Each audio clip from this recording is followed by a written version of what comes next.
In this episode, we're going to cover an age-old debate when it comes to decisions you make with your money, and that is, should you or should you not pay off your mortgage early?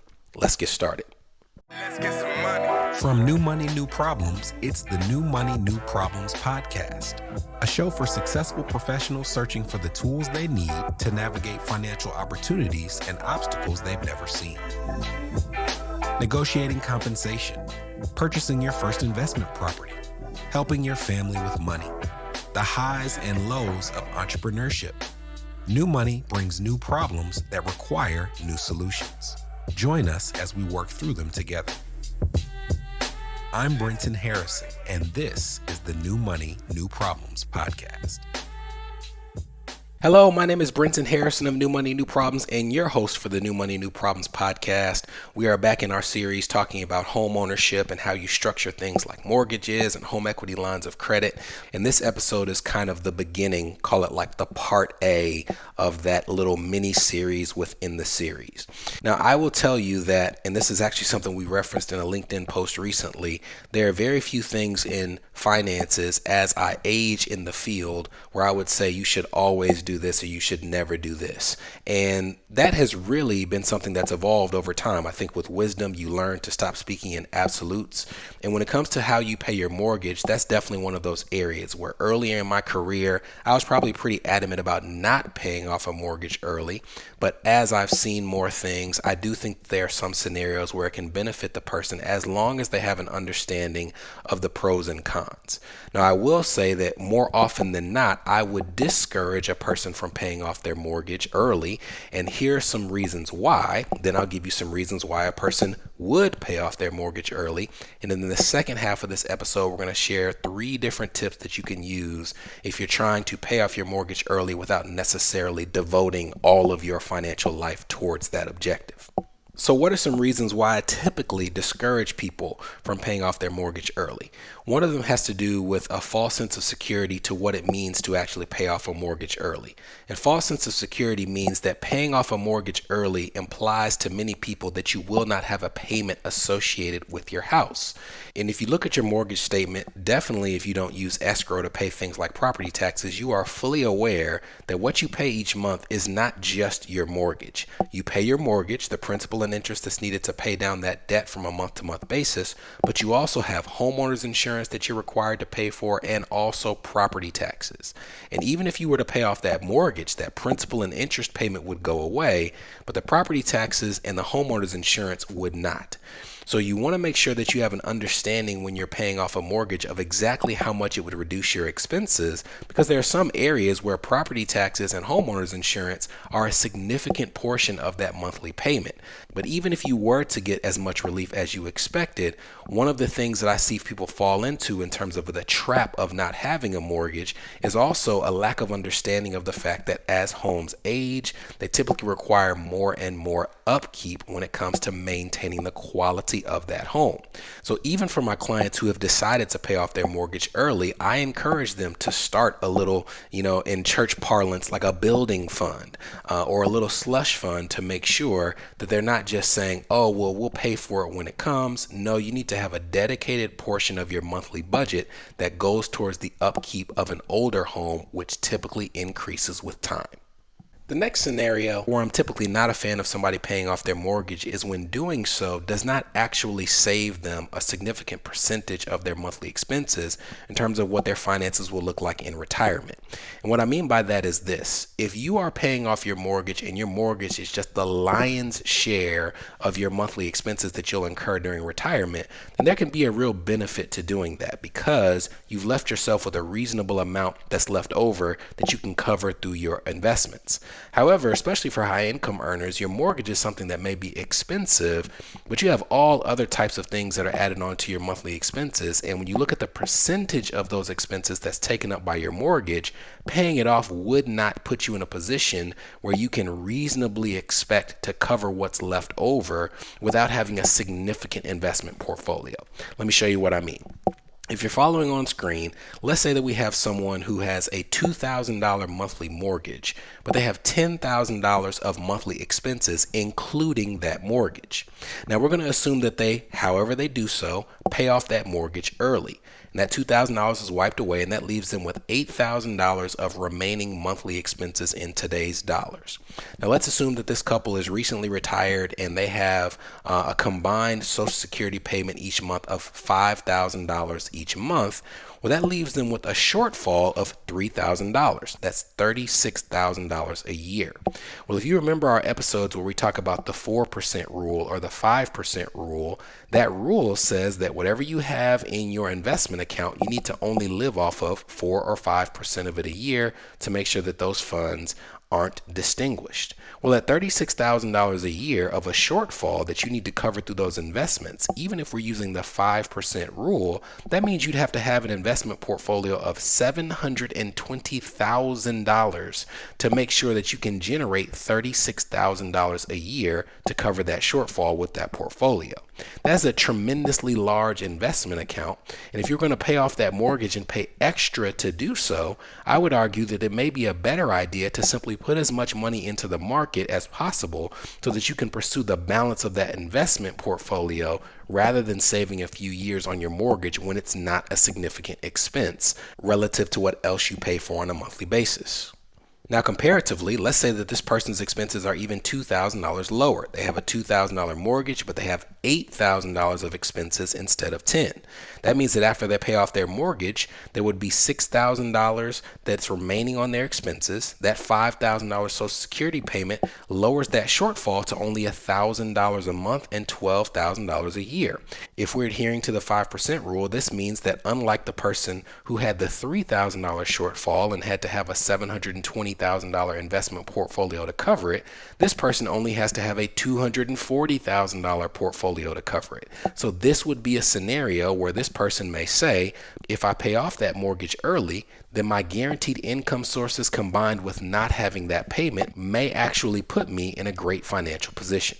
But the last reason I'm typically not a fan of people paying off their mortgage early has to do with the concept called opportunity cost, meaning what am I giving up by paying extra on this mortgage? And in most cases, what they're giving up is the opportunity to instead put those dollars into the market, which could, in many cases, have a better opportunity for a higher return than what you're saving by paying off that mortgage early. Let's assume that we have a person who has a 30-year mortgage for $300,000 and they're paying that mortgage at 6% interest. Now that means that the mortgage itself has a payment of just about $1,800 a month, but they decide from the beginning they're going to pay an extra $500, which is $2,300 total per month.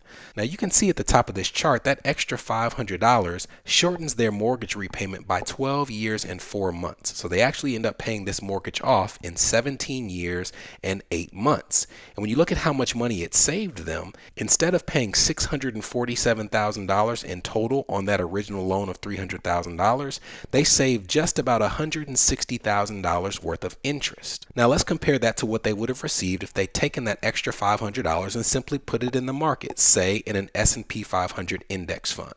I'm going to go back and I'm going to start this repayment period in January of 1996, and we're going to have them put $500 a month into the S&P 500 stopping in August of 2013. And I chose this period because it was a particularly rough 17-year stretch for the S&P 500. You can see starting in 1996 that there were losses in this period of negative 9%, negative 12%, almost negative 22%, and in 2008 we all remember a negative 36% loss in the S&P 500. But when you look, even in this particularly rough period, that $500 a month, as compared to the $160,000 they saved in interest, they would have gotten about $180,000 by putting that money in the S&P 500.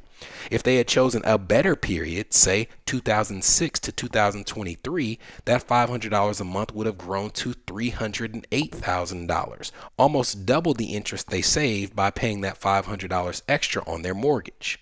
And you're probably saying, yeah, but that person who paid extra can now take that $1,800, which is way more than $500, and once the mortgage is paid off, they can simply put that money in the market. Well, first I would say if you're saving the $1,800 on the mortgage and then you're just putting that $1,800 in the market, there's been no relief for you in terms of what's coming out of your pocket every single month, which is a big reason why most people pay off their mortgage in the first place. But let's assume that they did that. Let's take that $1,800 a month and we're going to assume that this person puts that money in the market from September of 2013 to March of 2024. If they started at $0, after their mortgage is paid off, they put that $1,800 aside, then at the end of March 2024, they would have had about $467,000. But remember, we have to compare this to the person who didn't pay extra on the mortgage. They instead put $500 a month for that 17 years and grew their account to $180,000. So let's assume that they took that money and just said after that 17 years, I don't want to put any more money aside. I'm just going to let what I have in the S&P 500 ride with no additional contributions. Between the years of September 2013 to March of 2024, that $179,000 with no additional contributions grows to over $640,000. That's right. By leaving their account alone and not making an additional contribution for over a decade, they still end up with over $150,000 more than the person who decided to use their money to instead pay off their mortgage early. Now, after all of those reasons why somebody would not pay off their mortgage early, what are some scenarios where they would pay off their mortgage early? Well, one of them, in my opinion, is if the plan that you're enacting to pay off this mortgage takes you 10 years or less. Now, that 10 years is a bit of an arbitrary number, but the thought process behind it is when you're paying off your mortgage early and it's still going to take you 15 to 20 years to pay off some 30-year mortgage, that's an amount of time that's lost in the market where, in my opinion, the opportunity cost is too high. Over 15, 17, 18 years, I would much rather you have those additional funds in the market in most scenarios because, in my opinion, if you look back in history, even though that's not a predictor of future returns, the market is going to beat what you're saving by putting those extra dollars towards the mortgage. But in a 10-year sprint, the amount of additional money that it costs you is not something that can't be recovered from, or you're at least close enough to that goal to make it make sense, right? And if I can get this accomplished in a shorter period of time, then that allows me to get back to the market faster. That could be a scenario where it could make sense to you. The second scenario is one that we covered already. If your expenses are meaningfully reduced, if your mortgage is 25%, 33%, 40%, 50% of your monthly expenses, then you could really do some damage by freeing up that mortgage payment and not having it on your expense list. The third scenario where I think that paying off a mortgage early could make some sense is if you're doing it for a leverage play from an income perspective or from a career perspective.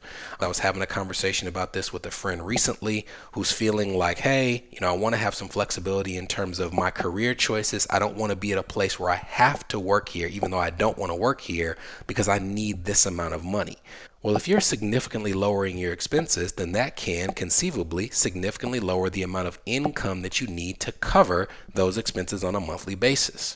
So if you're trying to position yourself where you can take advantage of maybe pursuing entrepreneurship or take advantage of being able to take a job because you enjoy it rather than because you need a certain amount of income, reducing the burden that you feel you have to meet each and every month financially could do a wonder in terms of just giving you, again, increased flexibility. So if you're listening to those reasons and you're saying, hey, this is something that I want to pursue pretty aggressively, then hey, maybe it's the right thing for you if you fit one of those things, or maybe just for the peace of mind of not having debt. Finances are not just about numbers. There is some peace of mind element to it. I do want to make sure in most cases, though, that someone is not pursuing their peace of mind at the expense of just reasonable financial decision making. So there is a line, but if you feel like you're on the right side of that line and peace of mind is telling you to pay extra, maybe you should pay extra. But if you're listening to this and you're saying, hey, I want to dip my toe in the water, maybe I want to pay a little extra on my mortgage, but I don't want to just have it consume my financial plan, then after the break, we're going to tell you 3 things that you can do. 2 of them very easy to do. The third, a bit more extreme that you should do with caution and under the advisement of a professional. But after the break, we'll tell you those 3 ways to pay off your mortgage early. This is the New Money, New Problems podcast, a show for successful professionals searching for the tools they need to navigate financial opportunities and obstacles they've never seen. We'll be right back. Are you wondering what new money problems you might be overlooking in your financial life? If so, we've got great news. We've crafted the New Money, New Problems Gap Finder to identify potential weaknesses in your finances. in areas ranging from budgeting, investments, insurance, and even the threat your extended family's finances could pose to your household. Please head to newmoneynewproblems.com/gapfinder to complete it today. Again, that's newmoneynewproblems.com/gapfinder to take the assessment.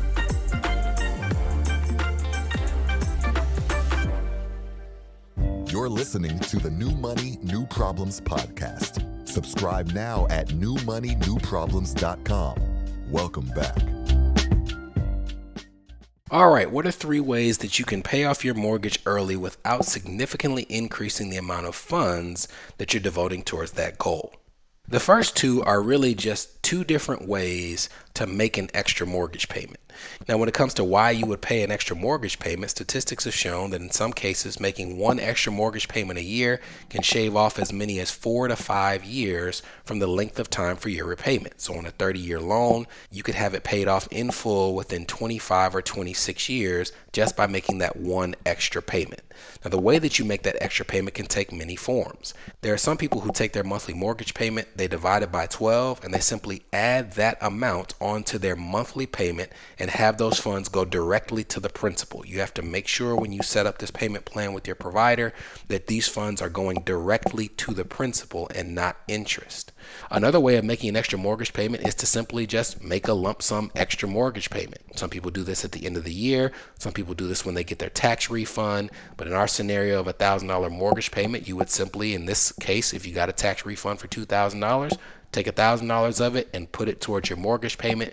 It would achieve a similar objective. And the last way people will achieve this objective without greatly changing the structure of how they make their payments each month is they would switch their mortgage payments from monthly to bi-weekly. And the reason this works just has to do with a little bit of the quirkiness with how a calendar is laid out. If you have a mortgage payment, you pay it every month. So you make 12 mortgage payments. Now, if you were to say, I'm going to cut this mortgage payment in half, and instead of paying it once a month, I'm going to pay it twice a month, well, then you would make 24 mortgage payments. 12 months times 2 times per month equals 24. That would be called bi-monthly payments. I'm making my mortgage payment twice per month. But bi-weekly payments, again, means you're paying it every 2 weeks. And instead of 24 mortgage payments, you end up making 26 mortgage payments because there's 52 weeks in a year. And if you're paying it every 2 weeks, you end up paying 26 payments. Well, if you do the math, 26 bi-weekly payments means that you, at the end of the year, will pay a full mortgage payment more than what you would by making monthly payments. Now, the third and final method that we're going to talk about is a much more radical method. We are going to give you the first half of this method to kind of give you a preview in this episode. We're going to devote an entire method to the strategy itself because this is something that you might see on social media. You might think it's a scam. I would say that it's not a scam. It can definitely work, but it requires a radical transformation of how you do your monthly expenses. And it's not something I would advise you do if you're not working with a professional. Again, we're going to tease out the first part of this strategy on this episode, and that strategy is velocity banking. What velocity banking basically does is it utilizes a home equity line of credit, like we've talked about in previous episodes, to pay down your mortgage. So for example, if you had a $400,000 mortgage and you had a $100,000 line of credit, you would take that $100,000 line of credit and you would pay down that mortgage so that instead of owing $400,000 on the mortgage, you would owe $300,000 on the mortgage. And you're probably sitting there and thinking, well, how does that make sense? Because if you add in the line of credit, I still owe $400,000 in total. I have not reduced the amount that I owe in full. And you would be correct. But what you have done is because your mortgage payment does not change from month to month, you have radically increased the amount of principal that is paid off with each subsequent mortgage payment. Let me show you what I mean, and we'll go back to our original example. We have a $300,000 mortgage for 30 years at 6% interest. We're going to assume that it starts in April of 2024, and it's the same mortgage payment that we talked about before the break. It's about $1,800 a month. Now, this that you see below this, if you're looking on screen, is what's called an amortization schedule. So it shows you month by month throughout the course of this 30-year loan, how much principal you're paying with your $1,800 a month and how much interest you're paying with your $1,800 a month.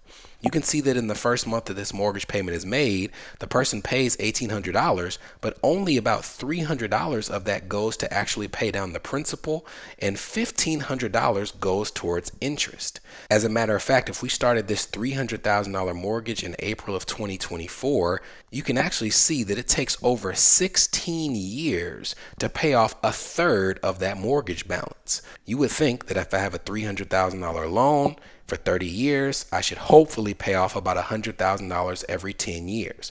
But because of the interest that's due and the way that mortgages work, it actually takes you over half of those 30 years to pay off a third of the mortgage. Now, the thing is, once you've paid off a third, you can actually see on the right-hand side that this mortgage balance is now around $200,000. Look at how much of that $1,800 monthly payment is going towards the principal now. Instead of like $300 like it was before, now it's almost $800 a month that's going towards the principal. So the premise is, when you have these mortgages, your payment never changes, but over the course of time, more and more of that payment goes to pay down the principal and less goes to pay down the interest.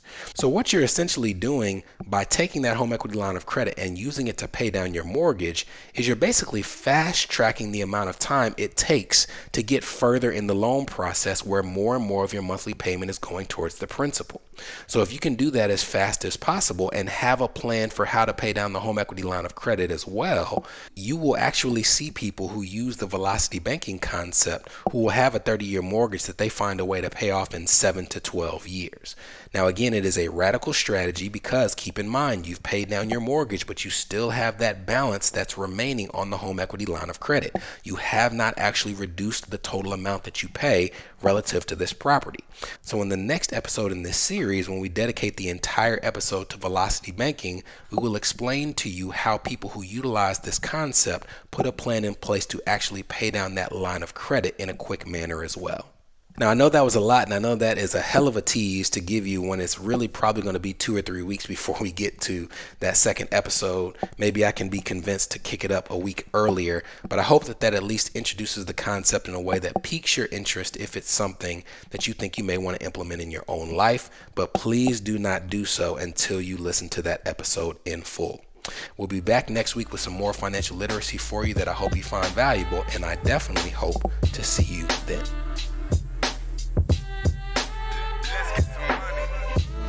From New Money, New Problems, this was the New Money, New Problems podcast, a show for successful professionals searching for the tools they need to navigate financial opportunities and obstacles they've never seen.